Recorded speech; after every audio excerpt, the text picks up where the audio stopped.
hoje um culto mais que especial. Todos os cultos são especiais, mas o culto da ceia, ele tem que ser o culto mais memorável, o culto mais especial de todos. E hoje ainda o culto da ceia, e celebramos a Páscoa, que é a morte e a ressurreição do nosso Cristo, amém? Eu lembro que o ano passado, na ministração da Páscoa, eu preguei uma mensagem com o tema: que preço Ele pagou. Sabe, nós aprendemos o preço que Jesus pagou, e foi um preço extraordinário. Ele ensinou por inteiro, por mim e por vocês. E nessa manhã, a mensagem que o Senhor me trouxe, ela tem por tema: a noite que mudou tudo. A noite que mudou tudo é o tema da mensagem que eu quero trazer. E se você quiser já abrindo, nós vamos trabalhar ali Êxodo capítulo 12, que fala sobre a Páscoa. Sabe, aqui é quando Deus estabelece um novo começo. Aqui é quando Deus realmente traz um novo começo para nós. E nós precisamos ter esse entendimento, porque às vezes aqui tem pessoas que estão vivendo ciclos repetidos. Pessoas que estão repetindo vários ciclos sem entender aquilo que Deus já fez sobre eles. E sabe por que eu digo isso? Porque também tem gente que acha que está livre, mas ainda carrega a mentalidade de escravo. Talvez você está aqui achando que você está livre, mas a sua mentalidade é de escravo. E isso realmente vai te paralisar, porque você não tem entendimento que Deus já mudou tudo, que Deus já estabelece novos começos, e você fica travado em repetidas vezes no mesmo ciclo. Sabe, talvez também tem pessoas que já ouviu promessas, mas ainda não saiu do Egito. Você já ouviu várias promessas, você já recebeu várias coisas de Deus, e você não conseguiu sair do Egito. E quando nós falamos desse Egito, é o que? Às vezes é o seu pecado, é a sua dificuldade, é aquilo que te trava de você viver o 100% daquilo que Deus tem. Sabe, esse primeiro tópico que eu quero trazer, ele fala assim: Deus muda o marco da sua história. Sabe, Deus muda o marco da minha e da sua história. Sabe, nós vemos ali na história de Êxodo capítulo 12, que não é apenas uma história, mas é uma noite que Deus redefiniu o tempo, o povo e o destino de uma nação. Então Deus, ele foi lá e redefiniu tudo, o tempo deles, a direção para onde eles iam, e estabeleceu um novo povo. Vamos lá, Êxodo capítulo 12, verso de número 1. Êxodo capítulo 12, verso de número 1. Eu vou estar lendo na versão NVI. Diz assim: o Senhor disse a Moisés e Arão, lá no Egito: este deverá ser o primeiro mês do ano para você. Sobe aí, vamos iniciar aí. Deus chega e fala com quem? Com Moisés e Arão, ou seja, aqueles que estavam conduzindo o povo. E ele fala algo muito forte aqui. Ele fala: esse deverá ser o primeiro ano do mês para vocês. Sabe, aqui Deus literalmente muda o calendário de Israel. Antes era escravidão, agora é um começo. Deus fala: não importa, antes, o primeiro, vamos pensar nós aqui, é janeiro. Não, agora não é mais janeiro para vocês. O primeiro mês do ano de vocês é a partir de hoje. Porque hoje eu vou livrar de vocês, vou livrar vocês. Hoje é a noite que eu vou mudar tudo. Hoje é a noite que eu vou mudar tudo. Então imagine que Deus poderoso, que Deus lindo, aonde Ele fala: não é janeiro. Sabe, às vezes nós ficamos naquele desespero: vai virar ano, e a gente quer a virada, várias promessas e tal, aquela coisa linda. Amém. Mas quando Deus decide mudar tudo, essa tem que ser a data que você vai colocar lá no final da tua Bíblia, colocar: foi aqui que Deus mudou, aqui que foi o marco. Foi no teu batismo, foi quando você foi batizado no Espírito Santo, foi quando Deus te deu um toque, quando Deus mudou o teu destino, quando Deus mudou a sua vida. Isso tem que ser um marco para você, para que você possa sempre lembrar do seu Deus. Assim como eu falei que quando chove, em alguma pregação minha, após a chuva Deus manda um arco ali, que nós chamamos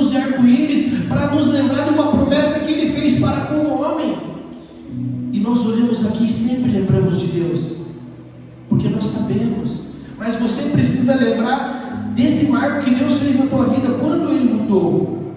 Sabe, Deus ele não melhora o passado, Ele estabelece um novo começo. Deus ele não melhora o passado, eu vou melhorar esse passado aqui, não. Ele dá um novo começo. Ei, porque assim nós queremos remendar, nós queremos que o passado seja maquiado, mas não, Deus fala, não, eu vou dar um novo começo. É isso que Ele faz, Ele muda por completo. Como eu falei, Ele muda o calendário ali, Ele muda o tempo, Ele redireciona o povo. Será que você está ainda contando sua vida a partir das suas dores? Ou a partir daquilo que Deus já começou? Sabe, isso aqui é para você que às vezes está ali murmurando, ou talvez está ali sofrendo com algo.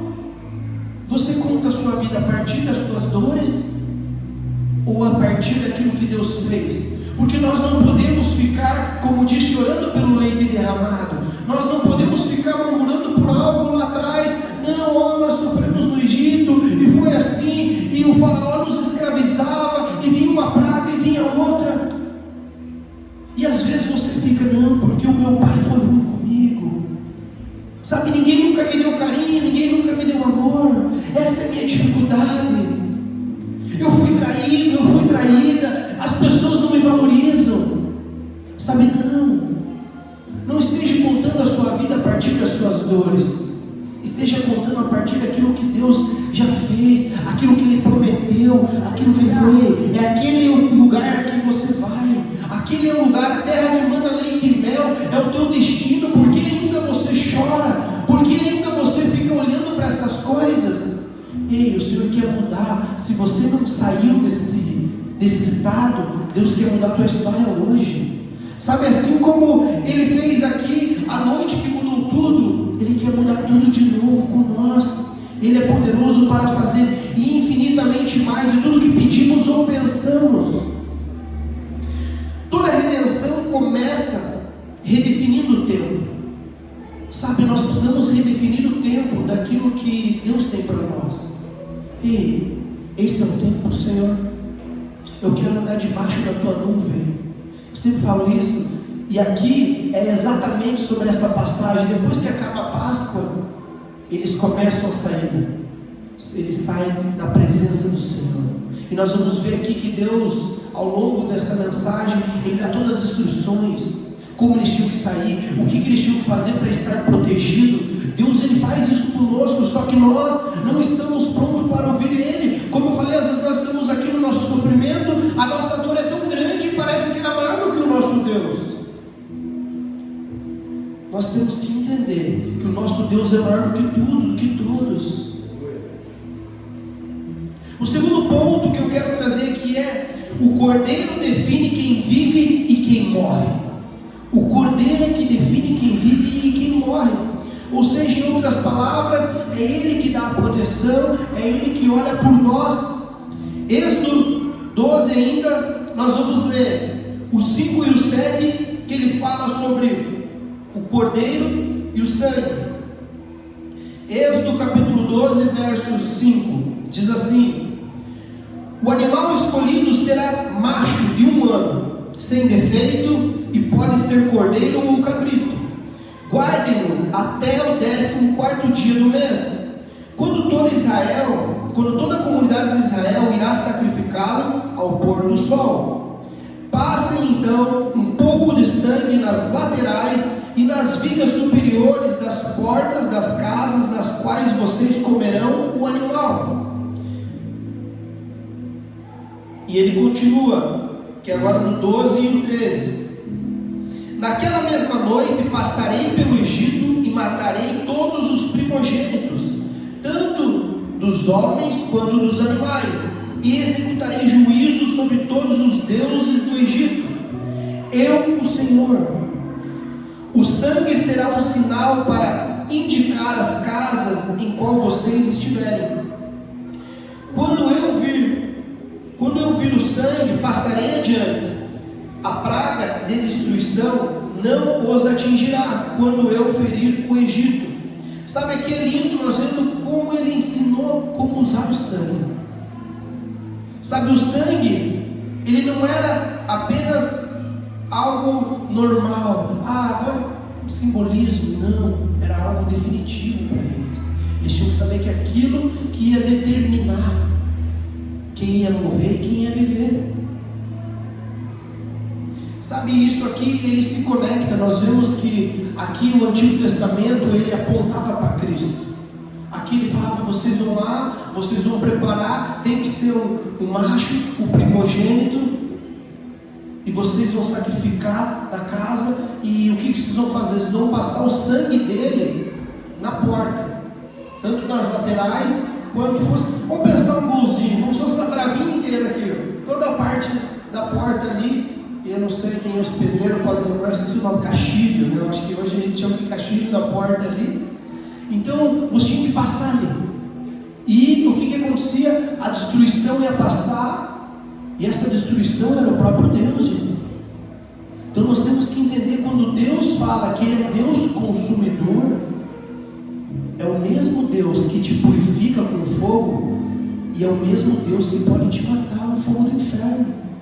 Então por isso nós temos que ter esse temor, saber que é Ele que nos guia, Ele que nos conduz. Só que o segredo de nós estarmos seguros é o sangue de Jesus. O sangue de Jesus que tem o poder de nos salvar, de nos curar, de nos levar para o nosso próximo ponto. Não é sobre ser bom, é sobre estar debaixo do sangue de Jesus. Porque tem pessoas que falam, mas é tão bonzinho, mas aquela pessoa era bonzinho. Ei, não há salvação fora de Cristo Jesus.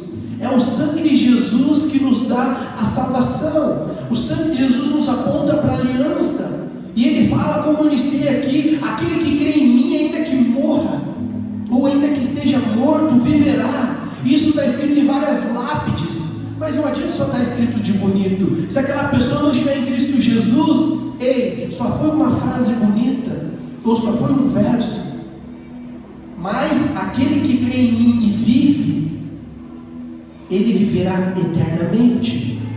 E nós vamos aqui estrear hoje, e a hora da ministração da ceia, quando nós pegamos o cálice, ele fala que é o cálice da nova aliança no meu sangue. Da nova aliança no meu sangue, porque ele estava mostrando, sabe como eu fiz lá na Páscoa, como eu livrei todos os israelitas, o povo de Israel, eu continuo livrando. Só que hoje, o Egito, como eu falei, são os nossos pecados, são os nossos vícios, são os pecados de estimação, que nós costumamos aguardar conosco, a falta de perdão, como o irmão falou aqui, ser generoso, quando nós retemos, nós estamos perdendo. Quando você retém um perdão, que vai fazer com que você libere tanto a vida da pessoa quanto a sua, porque a Bíblia diz o quê? Se você perdoar, você vai ser perdoado. Se você não perdoar, não tem perdão também para você. Então nós precisamos entender como funciona. Tudo aponta para Cristo, e não é sobre ser bom, é sobre estar debaixo do sangue de Jesus. Amém? Você está vivendo pela sua moral ou pela cobertura do sangue? Sabe, às vezes nós estamos vivendo só por nós, mas não pela cobertura do sangue de Jesus. Sabe, falar, Senhor, me limpa. Ou só fala por falar, o sangue de Jesus tem poder. Sabe, não, ele tem poder sim, mas se cobrir do sangue, se revestir da armadura, é diferente. É uma vida com Deus. É uma vida com Deus, é uma vida onde você anda integramente para Ele. É o teu todo. Deus não quer 99,9999% de mim e de você. Ele quer 100% de ti. E eu digo mais ainda, eu sempre falo que Ele quer mais. Porque Deus, além dele pedir o todo, Ele te dá e fala, multiplica. Então Ele quer mais ainda do que Ele te deu, porque até aquilo que você tem não é teu, foi Deus que deu. Então trate de multiplicar aquilo que Deus colocou nas suas mãos. Não queira falar, não, eu só vou ficar no banco. Se o Senhor tem um projeto para você, conclua. Se o Senhor tem um chamado que queima no teu coração, se você tem que ser uma voz para uma geração, vale. É isso que Deus quer de mim e de você. Não podemos ser apáticos ao sangue de Jesus. O juízo não olha quem você é, ele olha o sangue sobre você. Ou seja, quando a destruição veio ali, Ele não vai olhar quem você é. Você é pobre, você é rico, teu carro, a tua situação, o teu emprego, quem você é. Não, ei, quando ele vai passar, ele tem o sangue de Jesus, tem o sangue de Jesus, tem o sangue de Jesus. Ei, não tem, se não tiver, vai ter destruição, vai ter morte. E a morte hoje é a morte espiritual, é você andar capengando, um para lá, outro para cá, sabe? Sem conseguir progredir, sem conseguir avançar. E ainda para nós crentes isso é até bom, você sentir que está capengando às vezes, sentir que você está em dificuldade, porque você vai chegar, Senhor, me livra, me protege. O pior é quando você está tão morno, a ponto de achar que você está bom, você continua congregando, você continua pregando, fazendo, e ainda tem a ousadia de chegar no grande dia e falar, Senhor, eu curei no teu nome, eu te entreguei umas marmitas, Senhor, eu falava para o pessoal da minha empresa. Ele falava, infelizmente eu não te conheci de verdade, aparte-se de mim. Sabe, o Senhor, Ele quer relacionamento comigo e com você. Ele quer saber se o sangue está aplicado sobre a sua vida. Ele quer saber se realmente você tem vivido aquilo que você diz que prega. O próximo ponto é, não dá para sair do Egito levando o Egito com você. Sabe aquilo? A pessoa pode sair da favela, mas a favela não sai dela. Está repreendido em nome de Jesus. Igualzinho quando falam casa de ferreiro, espeto de pau. Falavam isso. Um dia eu falei, está repreendido em nome de Jesus. Porque se falarem para mim casa de ferreiro, espeto de pau, pode ver meu topetão aqui, ó, cabeleireiro, eu mexo com isso. Imagina eu tirar com o cabelo aqui todo desgrenhento. Ei, casa de ferreiro, espeto de pau, está falando assim, ei, aquele ali não vive o que prega, aquele ali é mentiroso. Como que ele não faz? Ah, eu sou pai, mas eu não amo meu filho. Ei, eu tenho que fazer meu papel de pai. Então nós não podemos aceitar isso, essa mentira do inimigo dizendo que a casa de ferreiro é espeto de pau. Não. Aquilo que Deus te chamou, você tem que fazer com excelência. Aquilo que Deus te chamou, você precisa fazer com maestria. Talvez você está no processo, mas você tem que falar, Senhor, eu não aceito isso sobre a minha vida.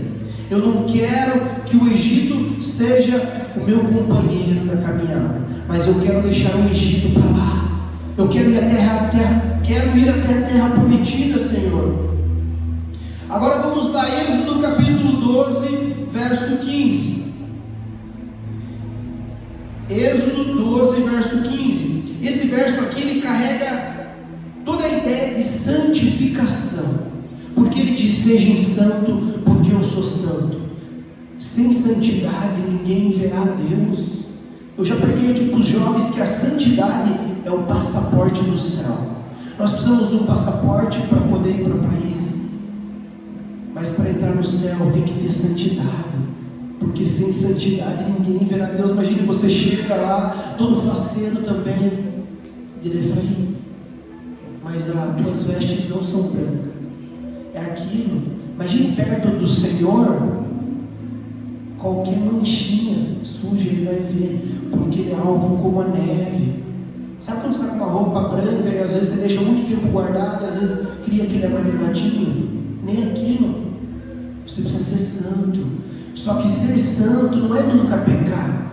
Ser santo é sempre estar se limpando, é tirando no meio do teu Egito, ou na saída, no êxodo, você vai limpando. Deus vai te dando algo para limpar, que é o sangue de Jesus, porque Ele é fiel e justo para perdoar todos os nossos pecados, as nossas iniquidades. Então quando você aplica o sangue sobre a sua vida, é como se fosse uma borracha espiritual.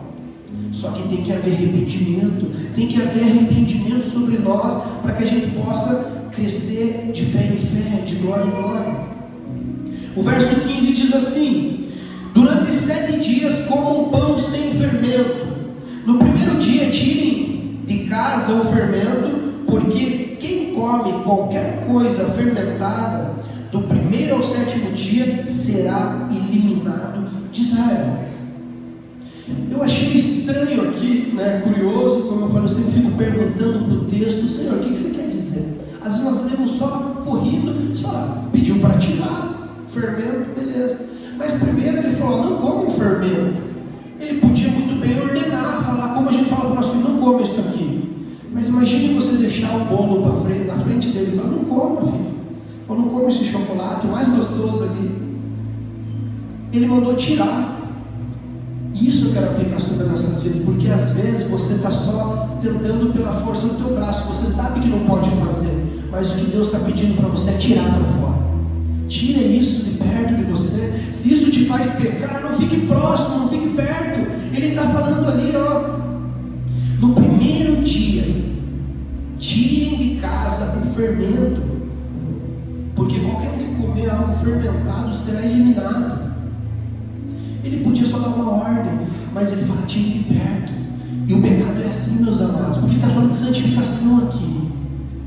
Esse verso todo ele fala sobre isso. Ele quer que nós sejamos santos, e o fermento ele representa isso, aquilo que vai dar prazer, aquilo que é bom para nós.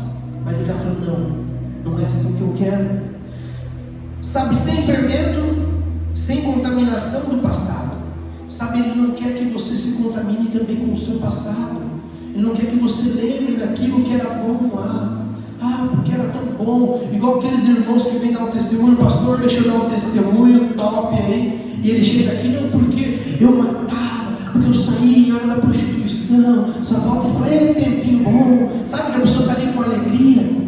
Ei, o teu testemunho sim é uma marca sobre a sua vida, mas ele tem que ficar lá no mar do esquecimento. Sabe, você não pode deixar aquilo aflorar. Talvez, eu sempre falo, tem pessoas que falam: irmão, tem alguns amigos meus bem do mundão, e às vezes diz que aceitou Jesus, chega: tem que dar um testemunho. Ele quer dar um testemunho, ele fala: glória a Deus, eu quero ver você lá em cima do altar dando testemunho. Só que teve uns que chegaram: mas não é o tempo de você entregar esse testemunho, porque você está no processo do Egito ainda, você está se limpando, porque senão aquilo ali vai ser vergonhoso para ele. Talvez aquilo ali não vai ser uma verdade. Ele vai contar o testemunho, mas na hora certa, porque às vezes ainda aquilo ali queima sobre a pessoa, e ele está ali no meio termo. Mas o que Deus quer para nós é tirar o fermento. Sabe, Deus não quer só te tirar do lugar, Ele quer tirar o lugar de você.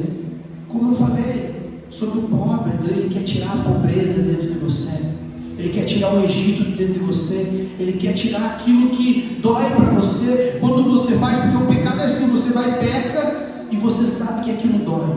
Você vai e faz algo, e você sabe que aquilo é ruim, porque o Espírito Santo de Deus é quem te confronta, Ele é que convence. Eu podia ser o melhor orador aqui, não errasse nenhuma palavra, não tivesse vício de linguagem, mas se não tivesse o poder do Espírito Santo, de nada valia. Sabe, então é Ele que convence nós do pecado, da justiça e do juízo. Então é Ele que vai vir: larga disso, ei, para com isso, não é mais o tempo. Eu te chamei para você crescer. Aplique o sangue de Jesus sobre a sua vida. Sabe, você quer liberdade, mas ainda alimenta aquilo que te prende. A Bíblia diz que foi para a liberdade que Cristo nos libertou. Foi para a liberdade que Ele nos libertou. Sabe, você pode: pastor, calça meia canela, roupinha, cabelinho. Você é livre, mas eu não posso usar disso para dar ocasião à carne, para sair pecadão. Eu vou se arrumar para ficar bonito, para o povo olhar que eu estou bonito. Não, eu vou sair porque eu vou passar ali, vai ter umas mulheres que vão me olhar, que não sei o que. Não, eu não posso usar da minha liberdade para dar ocasião à carne, ou seja, para pecar. Não é porque você está num lugar ali com os amados, de repente você vai, sai para frente, vai, quando vê você pecou. Então você tem que vigiar e orar. Por que não fala orar e vigiar? Porque às vezes orar é até fácil, o difícil é vigiar. Às vezes nós estamos aqui, estamos na igreja, temos uma vida bênção, mas nós não conseguimos vigiar, só vigiar a vida dos outros, Tem uns crentes fofoqueiros, gostam de vigiar a vida dos outros. Você viu lá o fulano? Você parou, tal pessoa lá, o B.O., você viu o que aconteceu com tal pessoa? Não, nós temos que vigiar em Deus, nós temos que vigiar no Senhor. Sabe, é isso que Ele nos pede. Libertação, essa frase aqui é forte. Libertação sem santificação é pura ilusão. Libertação sem santificação é ilusão, meus amados. Não tem como você dizer que é santo se não tiver a libertação. E você tem que se libertar daquilo que te dói. O que te dói hoje? O que você precisa ser livre nessa manhã para que você possa fazer essa transição do Egito, entender a verdadeira Páscoa? O próximo ponto é: a Páscoa não é conforto, ela é preparação para sair. Então a Páscoa aqui nós vamos ver que não é conforto. Estamos aqui comendo a Páscoa, estamos aqui, hoje o povo só fala dos chocolates, né? Mas naquela época talvez eles não, nós vamos comer aqui o cordeiro e tinha que ser assado e tal. Vamos pensar que é um churrasco, vamos comer um churrascão e tal. Não é conforto, é preparação para sair. E olha o que diz lá em Êxodo capítulo 12, o verso 11. Êxodo capítulo 12, verso 11 diz assim: ao comerem, estejam prontos para sair, cinto no lugar, sandália nos pés, cajado na mão, e comam apressadamente. Esta é a Páscoa do Senhor. Ou ele fala como apressadamente, ele já fala, com o cinto na mão, com a sandália nos pés, com o cajado. Ele fala para você já estar pronto. É um tempo onde você tem que saber que a Páscoa não é simplesmente um lugar de conforto, mas a Páscoa, ela simboliza uma transição, é uma saída. Eles estavam ali sendo assolados por Faraó, e Deus fala: não, eu prometo que vou fazer sobre a vida de vocês. Então comam isso aqui, mas comam apressadamente. Eles não podiam comer como quem está acomodado, eles tinham que comer prontos para sair. A Páscoa não era um fim, era uma transição.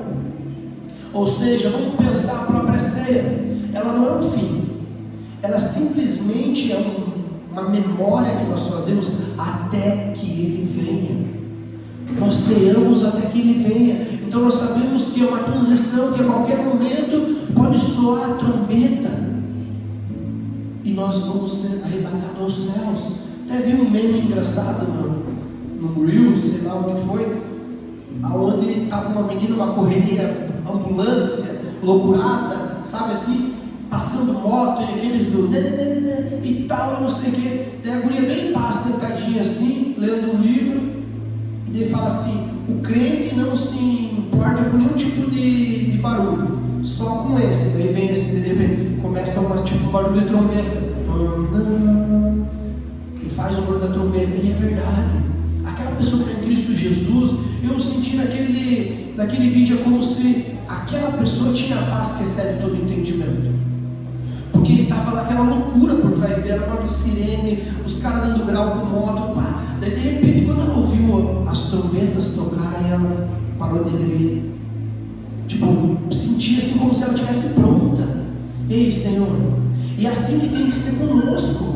Nós ceiamos sabendo que aquele que crê nele, ainda que morto, viverá, e ele nos ressuscitará no último dia. Eu quero ser arrebatado aos céus, eu queria ver o momento, mas se não, vai acontecer como eu falei: eu quero chegar lá e o Senhor falar: entra, servo bom e fiel. Sabe, é isso que nós temos que ansiar sobre as nossas vidas. Tem gente que quer viver as experiências com Deus, mas não quer sair do lugar. Sabe, tem muitas pessoas que querem viver a experiência com Deus, mas não querem sair do lugar. Aqui ele falou: ei, comam apressadamente, ou saiam. Vamos, vocês têm que estar prontos já. Comer como pronto, para poder sair e fazer. E às vezes nós queremos viver várias experiências. As pessoas contam algumas experiências, mas você não tem coragem de sair do lugar. A pessoa te chama para ir no monte, você fala: eu não estou no monte, vou orar em casa. Claro que a oração em casa é poderosa, e Jesus fala: fecha a porta do teu quarto. No monte não tem como você ir lá e fechar a porta do teu quarto, mas lá você vai receber várias experiências. Alguém te chama para evangelizar, você não quer. Alguém te chama para ir no PG das mulheres ou dos homens, fala: acho que não vou. Sabe, esses lugares você vai ter várias experiências, e o Senhor está te chamando para esse lugar. Você quer a presença ou você quer mudança? Sabe, nós temos que querer as duas coisas. Sabe, você tem que querer a presença do Senhor sobre a sua vida, mas querer a mudança. Por que eu coloquei esses dois, porque só tem mudança se tem presença. Se não tem a presença dele, não vai ter mudança. Como eu falei, é ele que vai te constranger, ele que vai te direcionar para o próximo nível. Quem participa da Páscoa de verdade precisa estar pronto para sair. Então aqui eles precisavam estar prontos para sair. Eles tinham que estar prontos 100% aí, para nós irmos. Não podia estar de bobeira. Era uma ordem do Senhor. E eles respeitavam na sua íntegra. Próximo ponto é: a proteção está na obediência. Diga comigo, a proteção está na obediência. 1, 2, 3. A proteção está na obediência. Sabe, a proteção está na obediência. Nós vimos que não basta crer. O sangue precisava ser aplicado. Não bastava apenas crer. Olha lá o que Romanos capítulo 12, verso de número 22 diz: molhem um feixe de isopo no sangue que estiver na bacia e passem o sangue na viga superior e nas laterais da porta. Nenhum de vocês poderá sair de casa até o amanhecer. Quando o Senhor passar pela terra para matar os egípcios, verá o sangue na viga superior e nas laterais da porta e passará sobre aquela porta. E não permitirá que o destruidor entre na casa de vocês para matá-los. Então não bastava apenas crer, tinha que obedecer. A proteção está na obediência. Obedecer. O Senhor falou: molhe o isopo, passa o sangue. Sabe, nós precisamos. Eu até criei uma ilustraçãozinha para nós aqui. Pense uma família. Imagine comigo uma família muito pobre, abastada ali, dificuldades e tal. E o que acontece? A casa deles tinha várias rachaduras, infiltração, lugares onde tinha vazamento. Toda vez que chovia, entrava água para dentro da casa, pingava e fazia um auê dentro da casa. E daí o Senhor fica sabendo da situação. Ele vai e fala aqui: eu tenho a solução aqui para vocês. Eu tenho uma tinta que foi desenvolvida nova, uma tinta emborrachada, que você pode passar e vai vedar tudo. Essa tinta emborrachada aqui, da Decor Color, vai fazer propaganda. Você passa ela e vai proteger, não vai chover mais. E eles, glória a Deus, muito obrigado e tal, pegaram aquele latão, levaram lá para dentro de casa, para dentro da casa deles, e esperaram. Só que no outro dia acabou que deu um solzão. De vez eles aproveitar para aplicar a tinta sobre a casa para ter a proteção, não, foram se acomodando, foram deixando passar. Os dias começaram a ficar todos bons, como se tivesse virado uma estação sobre a vida deles, e não chovia mais, e aquele lá ficou de canto, aquele latão. E de repente, do nada, o tempo vira e começa uma chuva, uma tempestade. E o que acontece? A casa começa a inundar de novo, chuva e tal, só que muito pior, porque era uma tempestade. E eles correm para fora de casa e tal, e sabem quem eles encontram? Aquele senhor. E aquele senhor falou: e aí, tão feliz? Deu certo?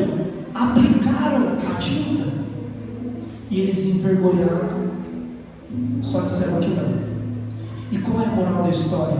Não basta você ter o sangue se você não aplicar. Não basta você ter o sangue se você não aplicar sobre a sua vida. Como essa família tinha ali, a bênção estava dentro da casa deles, só que foi colocado de ladinho, ficou ali no fundo de canto. E não usaram. E às vezes a nossa vida é assim. Quando nós estamos precisando da dificuldade, nós falamos: não, é isso que nós precisamos. Só quando muda a estação ali, começam os dias de sol, as bênçãos, nós esquecemos disso. Então que nós venhamos aplicar o sangue de Jesus sobre nossas vidas. Amém? Estão comigo? Tem gente que até acredita, mas não obedece. Muitas pessoas acreditam, mas não conseguem obedecer. Não, eu acredito que Deus é poderoso, eu acredito que Deus faz, mas ela não consegue obedecer. Ela não consegue renunciar, ela não consegue sair da inércia. Gente, a gente sabe que Deus, Ele Ele não vai fazer aquilo que está a nosso favor. Deus não vai fazer aquilo que você tem que fazer. Deus ajuda quem cedo madruga. É isso. A Bíblia chega a dizer: aquele que não trabalha, não coma. A Bíblia chega a ser realmente pesada em várias coisas. Então ele fala: esforça-te, que eu te ajudarei. Ele não vai fazer aquilo que precisa ser feito por você. Então não basta apenas você acreditar: eu acredito em Deus, eu creio, mas você não consegue obedecer os seus mandamentos. Você não consegue obedecer em estar na casa dele. Você não consegue obedecer em viver aquilo que Deus tem escrito para você. Não basta ter versos lindos falando de promessas sobre a minha vida, sobre a minha família, se eu não quero viver isso. Então creia, entenda que não basta apenas você crer, se você não se mexer no lugar. Amém? O milagre não é só a promessa, é a resposta da obediência. Sabe, às vezes você quer um milagre, tal, não sei o quê, mas quando você responde em obediência, você vai ver as coisas acontecerem.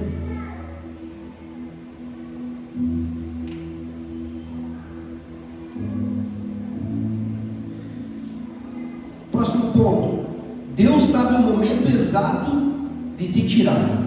Então Deus sabe o momento exato de te tirar do Egito. Às vezes você também está apreensivo, falando: ei, parece que eu não consigo sair. Mas você tem que entender, como eu falei, essas duas partes. Você tem que entender que você tem que colaborar, fazer a tua parte, mas Deus também fala: ei, esse é o tempo dele. Eu vou mudar tudo. Como é o título dessa mensagem? A noite que tudo mudou. A noite que Deus mudou tudo. Lá em Êxodo capítulo 12, ainda o 29 e o 31. Então à meia-noite o Senhor matou todos os primogênitos do Egito, desde o filho mais velho de Faraó, o herdeiro do trono, até o filho mais velho do prisioneiro que estava no calabouço. E também todas as primeiras crias dos gado. No meio da noite o Faraó e todos os seus conselheiros e todos os egípcios se levantaram. E houve grande pranto no Egito, pois não havia casa que não houvesse um morto. Naquela mesma noite, o Faraó mandou chamar Moisés e Arão e lhes disse: saiam imediatamente do meio do meu povo, vocês, os israelitas, vão prestar culto ao seu Senhor, como vocês me pediram. Sabe, depois de tudo, Deus age de uma forma definitiva. Depois de tudo que passou, depois que ele endureceu o coração de Faraó e desendureceu, porque a Bíblia diz que Deus endureceu, ajudou a fazer isso. Foram pensar, porque ele queria trabalhar algo ali no povo dele também, porque era um povo murmurador. E depois você vai vendo, Deus livra eles, Deus faz eles atravessar várias coisas, eles veem tantos milagres, e mesmo assim eles questionam. E depois apenas 2 pessoas entram na terra prometida, gente. 2 pessoas de todo um povo. Porque era um povo rebelde, era um povo que realmente só pensava neles. Sabe, existe um dia em que Deus rompe ciclos de uma vez.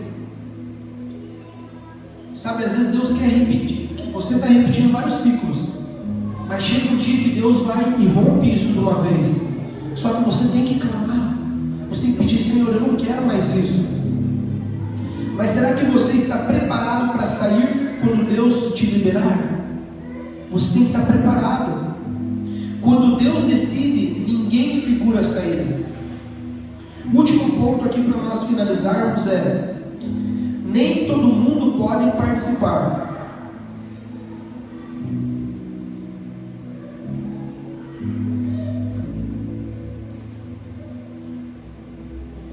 Nem todo mundo pode participar. Êxodo capítulo 12, verso 43 e 44, diz assim: disse o Senhor a Moisés e Arão: estas são as leis da Páscoa, nenhum estrangeiro poderá comê-la. O escravo comprado poderá comer da Páscoa depois que for circuncidado. No 48 diz assim: qualquer estrangeiro residente entre vocês, se quiser celebrar a Páscoa do Senhor,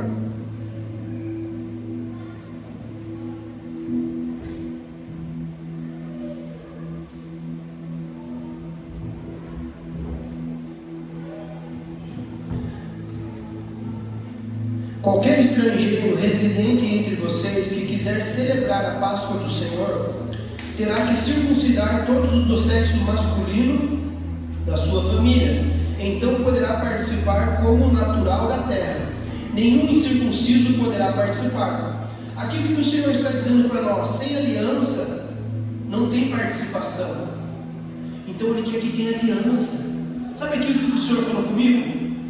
Às vezes você está lá. Hoje nós temos o culto de manhã, então não acontece mais isso, mas de tarde acontecia. Você estava lá, pessoas vieram almoçar na tua casa, e daí você fala assim: eu não vou ir para o culto, que tem uns pessoal aqui. Sabe, o Senhor chama nós para convidar eles para isso. Sabe, Ele chama nós para trazer, para que a gente possa viver isso com eles. Só que algo poderoso que ele diz aqui, que o estrangeiro ele tinha que se circuncidar para poder participar da ceia, ou seja, da Páscoa. E aqui ele fala muito sobre nós aqui. Daqui a pouco nós vamos participar da ceia, e nós precisamos se autoexaminar. Examine, pois, o homem a si mesmo, Paulo diz para nós. Por quê? Porque tem uns dentre vocês, ele fala assim, que já estão mortos. E ele chega a dar até uma lição de moral no povo. Ele fala: a ceia de vocês está mais prejudicando do que melhorando, está uma bagunça. Ele começa a trazer um ensinamento. Mas o que ele está dizendo? Você só pode participar se você quiser ter aliança. Ou seja, se nós participar do corpo e do sangue sem o entendimento, sem crer, nós estamos comendo e tomando para a nossa própria condenação. Porque daí você vai morrer, porque o Senhor vai te consumir. Então nós precisamos ter um entendimento que o momento da ceia, sim, você vai falar: Senhor, limpa o meu pecado, tira o meu Egito de dentro de mim. Mas não é sobre isso. Ele nos chama à mesa para participar. Mas o que nós precisamos entender é se eu entendi a morte e a ressurreição de Cristo, se eu creio no meu coração que Ele realmente fez esse sacrifício, se eu confesso com a minha boca que Ele é o meu Senhor. Porque muitas pessoas querem Deus, muitas pessoas querem o Pai, mas ninguém quer o Senhor. Ou você até fala porque é bonito, mas quando você fala em Senhor, Ele está dizendo sobre governo. Será que Ele tem governado as nossas vidas? Sabe, a ceia não pode ser um ritual, ela tem que ser uma aliança. Nós não podemos apenas assistir. Deus nos chama não para ser espectadores, Ele nos chama para ser participantes dessa aliança. Eu queria que você ficasse em pé nesse momento. Sabe, a Páscoa ela não terminou no Egito, ela se cumpre em Cristo Jesus. O cordeiro apontava para Jesus, o sangue apontava para a cruz, a saída apontava para a salvação. E deixa eu te falar algo sério aqui. Daqui a pouco nós vamos participar da ceia e eu quero que você entenda uma coisa. A ceia não é um momento de conforto, é um momento de decisão. Assim como lá atrás eles correram para sair, hoje nós precisamos participar da ceia e querer continuar na presença dele. E não participar da ceia nos faz desistentes disso. Sabe, nós temos que participar hoje da ceia com esse entendimento, entendendo que o Senhor quer nos livrar daquilo que é o nosso pecado. Ele quer nos dar direção, Ele quer mudar tudo nessa manhã. Sabe, nesse momento eu separei algo muito especial para vocês. Antes da ministração da ceia, eu quero que vocês deixem ser ministrados por um louvor que vai ser tocado aqui. Só que eu não quero que vocês fechem os olhos nessa parte. Eu quero que vocês olhem aqui. Vai ter uma dança, uma ministração de uma dança, e eu creio que ela vai tocar o teu coração. Escute a letra dessa música, sabe, com fervor no coração. Olhe cada ministração, cada movimento da dança, porque eu tenho certeza que Deus vai falar com você nesse momento. Amém? Então fique em espírito de oração.